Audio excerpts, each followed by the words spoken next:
Literacy always on my mind. I'm stacking knowledge, no time to waste. Gotta invest smart, gotta keep up the pace. I'm reading books, learning all the tricks, studying the market, making calculated picks. I'm saving up my dough, watching it grow. No more wasting money on things I don't really know. Financial smarts, that's my new swag. Investing wisely, no more burning cash, I'm building wealth. $1 at a time, going from broke to living the life that's prime.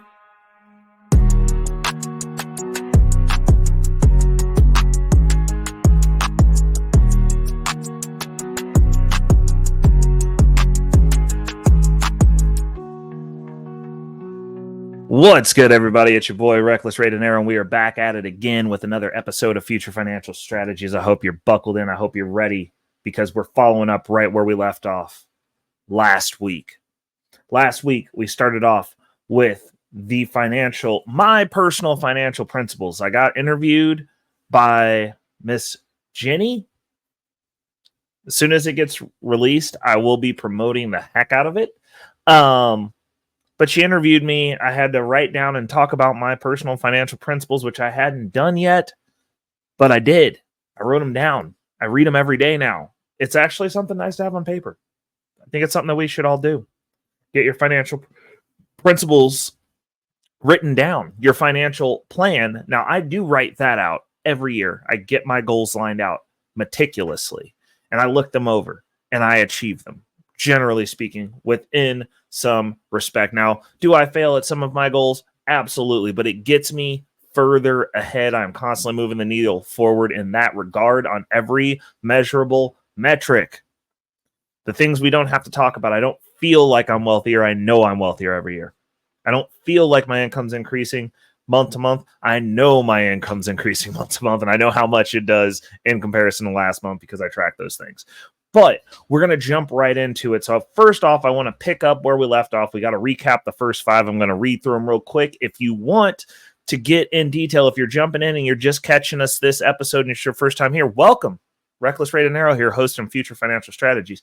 Hope you guys enjoy it. Hope you guys are enjoying the upgrades that we're making to the studio. We got some new camera lens, we got some lens stuff going on. We keeping it simple, but upgrading it to the best of its ability.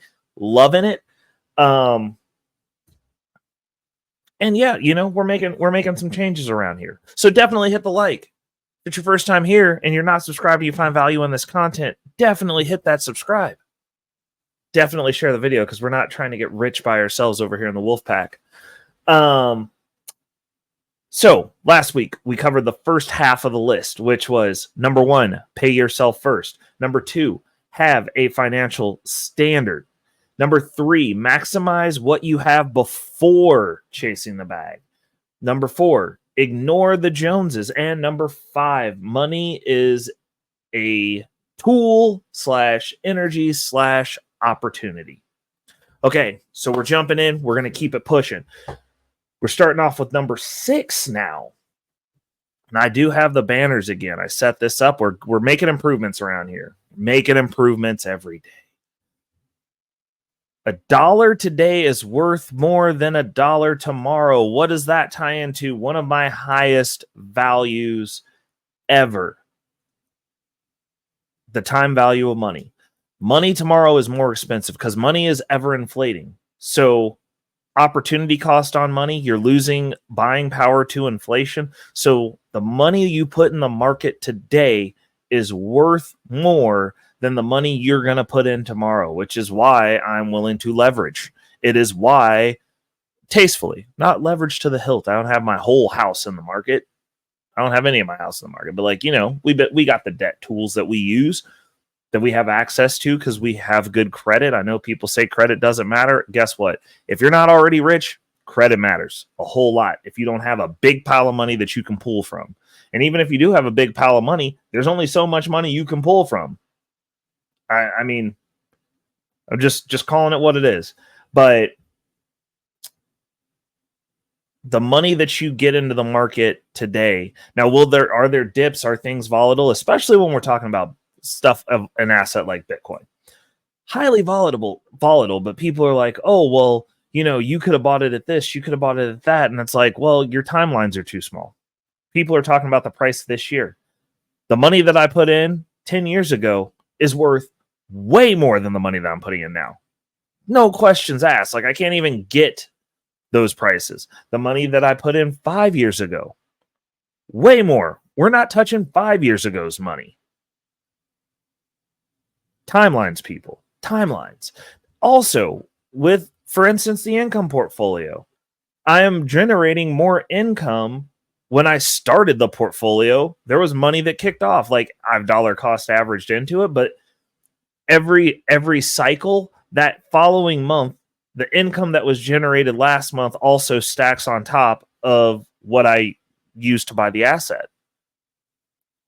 So I made more money getting the money in before than I am on the money that I'm putting in today, or the money that I'm going to put in next payday, or the money that I'm going to put in the payday after that, because every month I get my dividends check.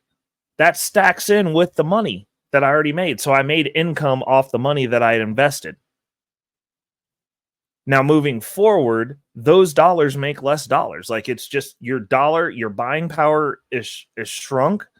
The opportunity cost on those dollars, there's decisions to be made, people. We got to make these choices. So that's the reason I one of my principles is $1 today is worth more than $1 tomorrow. I always remember that. Like, if I have the opportunity to invest today, I am better off starting today, especially if it's an asset that I'm holding for a decade. It's just what it is. The time value of money is an important concept. And if you're not familiar, I suggest you look it up. The time value of money. I'll say it one more time. Moving on to the next one.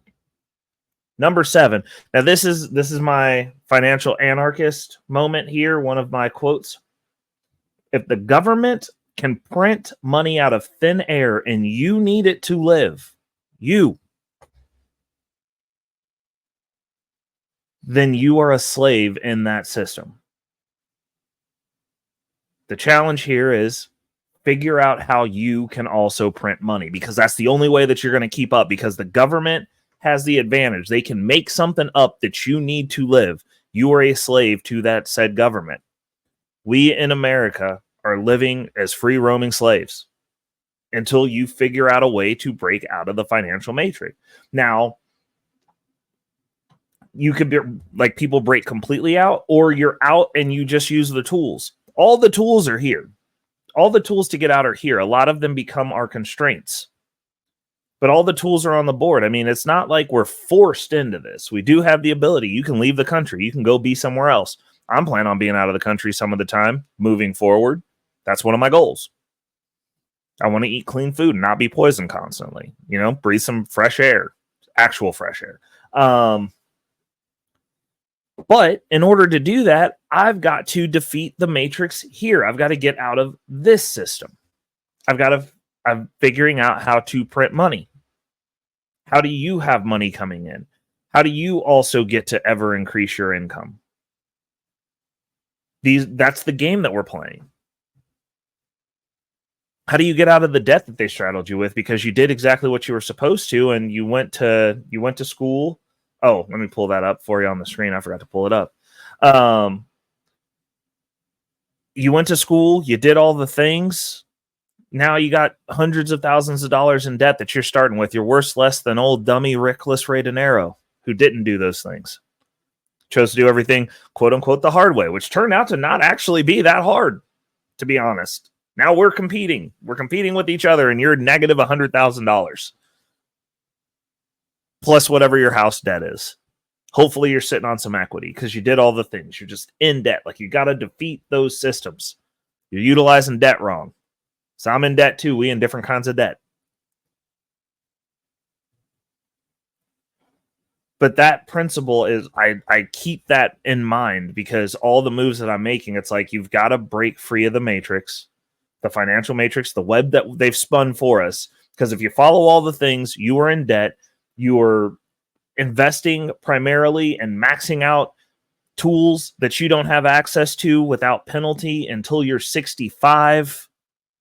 You're going to work till you're 65, 70. They keep moving the number up. Social Security is not going to be there for you. And we're seeing now that all these boomers that are leaving this system that did all the things that they were told to by this system, that whenever they run into problems, prints money out of thin air. And now we're seeing all these boomers have to go back to work. And I understand that some of you are in the 1% because you guys have all the wealth. So those aren't technically your peers. But enough of them to make the system in and of itself have a failing grade for the way that it was marketed, which was you can rely on this and this is going to be your retirement and this is where all your money's going to go. Let somebody else manage it for you. We're going to ding you with fees to death. Then when you need the money, you got to go be a greeter at Walmart. Congratulations. So we know, us younger generations, we're looking at you guys fail. We're looking at these systems fail and going, oh, okay. So everybody on some level needs to be at least a mediocre money manager. And if you're trying to retire early, then some of these tools beyond the tax benefit when you're making too much money, should you go that route, aren't even necessary, aren't even needed, aren't even efficient. You need the money in your control. You need to be printing money. Moving on to the next one. Money is a game. Your net worth is your score. I'll repeat that one more time for you. Money is a game. Your net worth is your score. It's not your Versace sunglasses. It's not your robe. It's not your car. It's a game. Those are things that some people want. I mean, you have to actually want those things. And if you do want those things and you value them, then that's cool. But if you're getting them just to throw it in people's face if they're broke, that's not necessarily the game. Like, I mean, I guess it can be a game if you're into that. But the reality of it is people who have high net worth, not all of them have a Gucci robe. They don't. They really don't. Matter of fact, I've literally never seen a Gucci or Versace or any of those robes in any of my multi-million-dollar verified owns infrastructural stuff in the city. Whole city blocks, whole neighborhoods where they're having to buy from them to put up hotels, hospitals, commercial and residential, doing deals that are $500,000 and up, commercial only as a family, getting mentored by another family who also doesn't have Gucci or Versace robes or super flashy clothing. They're also not living online. They don't live on YouTube, but getting mentored by a family that had the opportunity to buy the Royals and turned it down because they didn't want a baseball team. People who do what they actually want and can do anything. Those types of people. And, they're more interested in the net worth. Like at that point, you've built an empire. You have empires. You do empire things. But it's not about Gucci robes. They're literally just constantly increasing the net worth, and it's not for them to flex at their friends. It's to keep the trajectory of what was built for them, and that they've built for others going. It's to go, hey, I tossed you the ball. Now what are you going to do with it? Hey, I built this up. I'm continuing to build it up to hand off to my family. It's not about sitting online telling people that they're broke just because you're online and you have an expensive thing that now they're going to go try to buy so they'll never get wealthy or never get out of the matrix. Because level 1, you got to get out of the matrix. Level 1. Like, you don't even need a Gucci robe. It's just people want to get stuff to flex for people that don't care because the guru on YouTube's told you that you were poor because he's got a Gucci robe and you don't. No one gives a shit about the robe that actually has money. Nobody does. Matter of fact, fun fact, most luxury companies, the stuff that the actual rich people wear that aren't on YouTube, you can't see the labels. The stuff with the big labels is what they make for the peasants. That's just to keep you broke. But whatever, we'll call it what it is. So money is a game. Your net worth is a score. If you're not tracking it, like I've got a couple of games I'm playing right now. Net worth, obviously being one of them. But another one, income, because I'm trying to make some income plays to get out of the matrix. I want to be able to print money. I want to be able to have work be optional. I want to be able to have an income without having to sit here all day on YouTube and relying on that to be a predominant part of my income. because you can make a lot of money here. But I mean, at that point, this is a job too.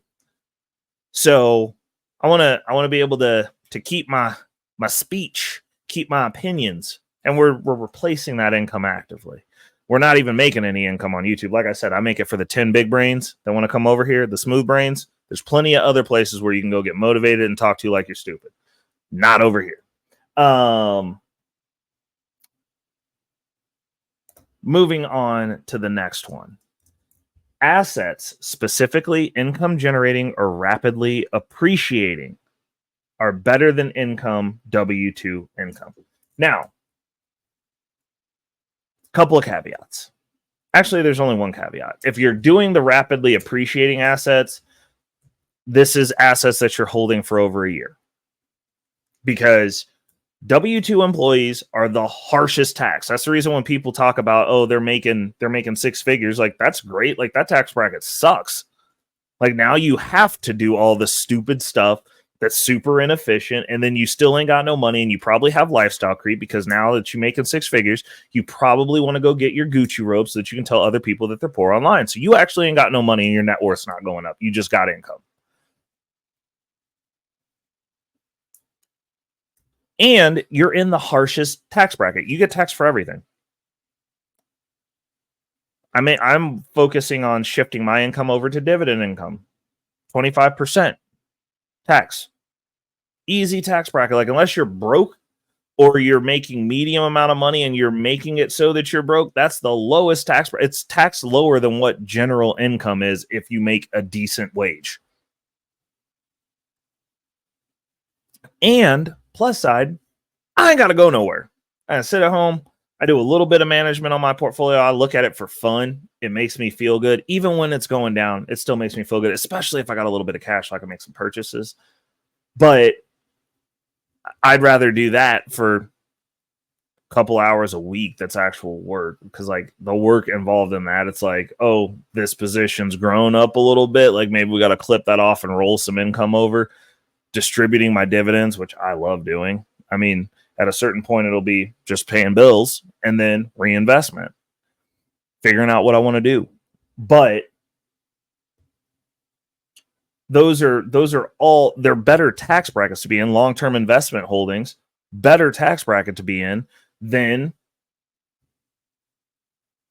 W-2 income. And they sell it to you like it's not. Dividend income is taxed less than most people's income unless you're poor.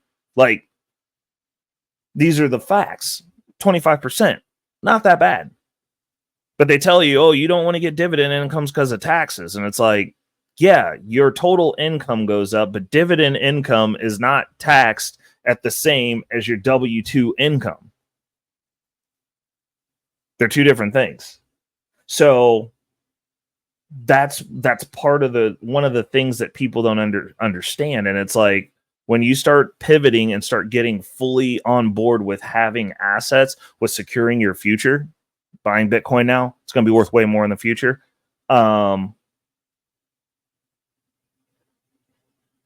It's securing, it's beating inflation. It historically, since it's been incepted, has beat inflation. The US dollar has lost 99% of its value against Bitcoin. Homes are losing their value against Bitcoin. The average home used to cost 600 Bitcoin. And that was the last bull cycle. Now we're down to 6. It's 6 Bitcoin for the average home now. Just saying. So we're looking at things that are rapidly appreciating, and we're contrasting that against you going to your job and getting paid 6 figures, and like it's a cush job, and I'm in IT, I'm in STEM, I'm in whatever. It's still taxed the harshest. You still pay the most taxes because of how you receive the money. You still got to clock in. Somebody still signs your check, which means somebody's still in control of you to a certain extent. So not only are you taxed the highest, you got the least amount of freedoms. Now, granted, obviously, when you get into those C-suites, you got a lot of perks, but also those people work hard. It's not a lie. Like, you're sacrificing a lot to do those jobs. Like, it's not like it's you just laying up in a hammock and you just get 6 figures. If you're going to work and collecting W-2 income, like you working for somebody, they expect a result. They expect to see you toiling at some point. And toil you will. Now, we're going to jump on to the last one. And this is one's going to be controversial because I know that there's not a lot of pro-debt people out there. I understand that there's a lot of debt-free camps out there. There's a lot of, we're going to have cash out there and we're going to do everything cash, and that's cute too. But debt is a wealth creation tool, the common man's money printer. Now, I mean, we've talked about this. We have one of the future financial strategies. We leverage the Cash App and we leverage the Cash App and we leverage debt to cash conversions using credit cards. We've gone through those plays. We're in the second round on some of it, obviously pre the injury, but like we second rounded it anyway. Right as the injury was happening, when I was laid up, I made a panic decision, and I decided to go ahead and go in on another one and say, like, we've racked up a little bit of debt. We're gonna move some stuff around. We're not letting go of the income machine that we set up though. And that's leveraged us being able to get into the market sooner, have the portfolio set up, generate income. We've been buying dips. We've been dollar cost averaging. Obviously, we're down a little bit right now from the bloody Monday dip, But overall, that income, because that portfolio is predominantly set up for income. So that portfolio is secure. We had to sell off the NVIDIA position. Or not the NVIDIA position, the NVIDIA position that we had. To touch on some of the debt, but the income tool, we kept that. We kept it. Like I wasn't letting that go. We'll get rid of the stocks because we got to sell those off. Granted, they're sold at a loss. We'll take the L because taxes. That was a tax advantage sell because we didn't make anything on it. But I needed the cash at that point in time, and I didn't want to take it out of the income portfolio. Because the income is still paying for stuff. The income is also helping pay down debt. So as we're working our way through that piece, as soon as the debt's cleared, now we're free to rinse and repeat the cycle ad infinitum.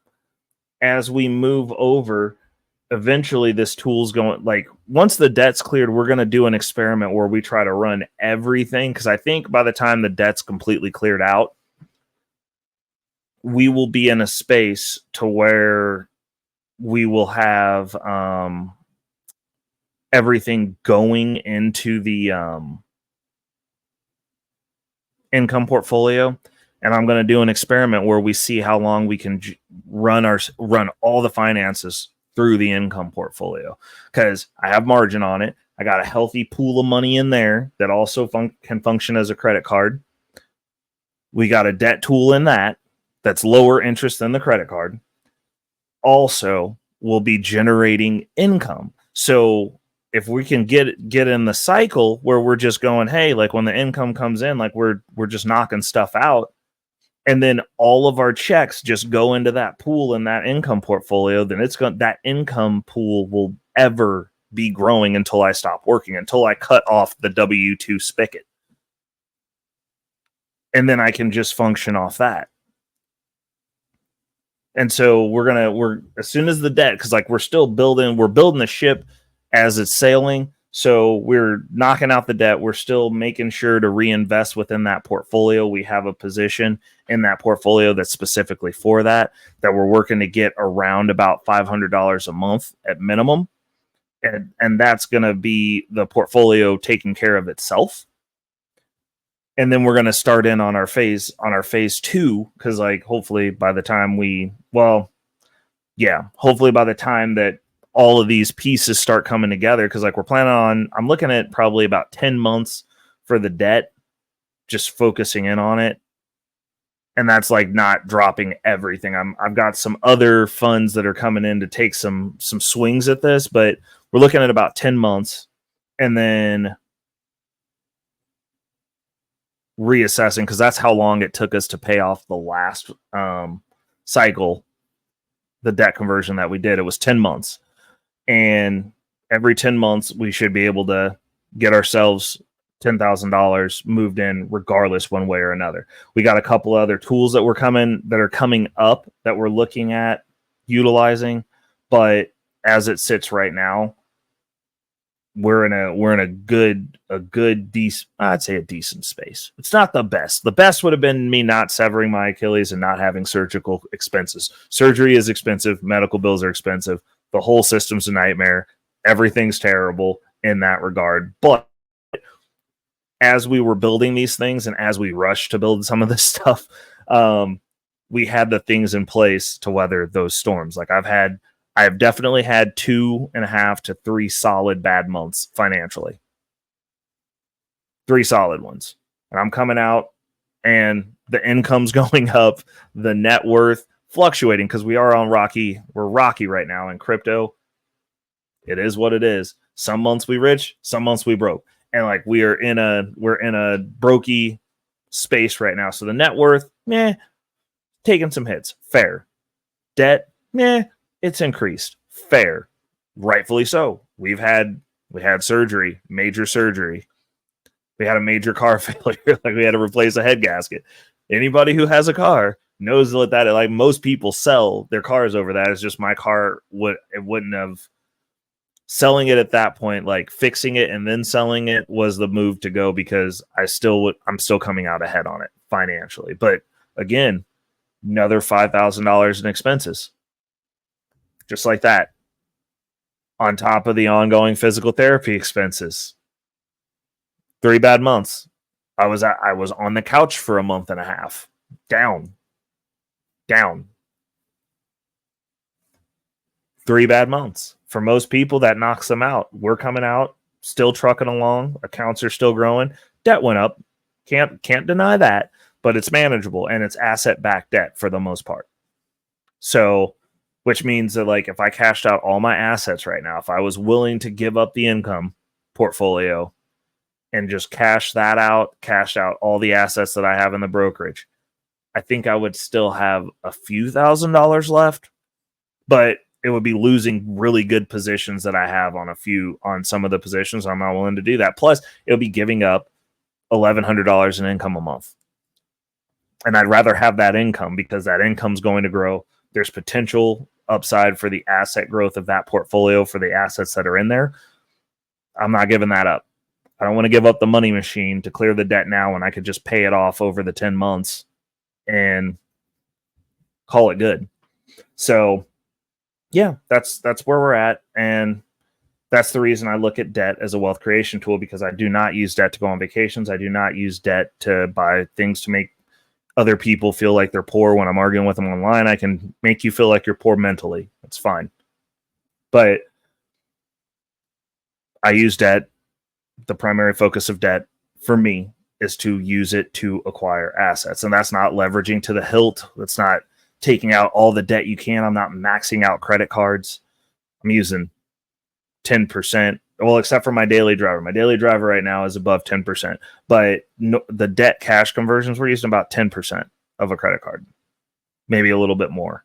Definitely not all of it, because a lot of the people advocate, max the card out and just take all the money out because you're going to do whatever. And it's like, no, I don't do that.